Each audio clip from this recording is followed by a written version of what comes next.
Nahimong lingaw ang pag-abod-abod o grasyon sa LGBT community sa Davao City ngadto sa katawhan human sila mirampas samtang gitunol ang rasyon. Atong sayron ang kalingawan pinaagi sa report ni John D. Esteban. Congratulations, nanay! Makakatanggap ka ng 5 kilong bigas!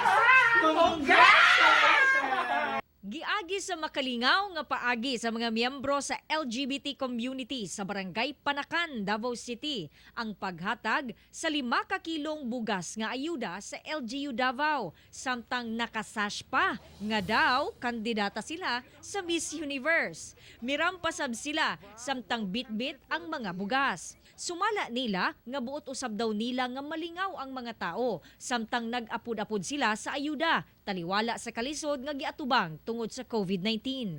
Naningkamot din sila nga makadistribute sila mga bugas sa wala nahatagan. Daghang king salamat po sa mga nag-volunteers para ani nila karon na makalingaw kayo sila.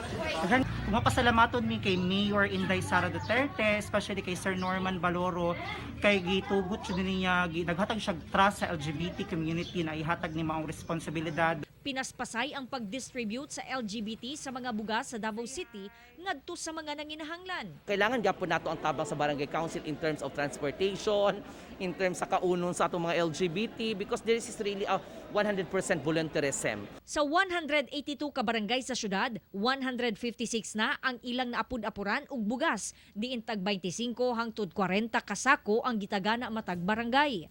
Lauman nga karong adlaw, mahurot na nila kinig distribute. No challenge ko sa mga LGBT kung inaana ta kapaspas, inaana pud ta kapaspas mulihok. Gamito nato ang tanang bato.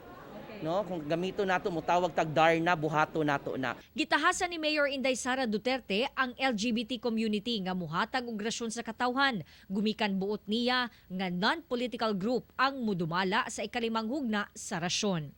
Ako si John D. Esteban para sa One Mindanao.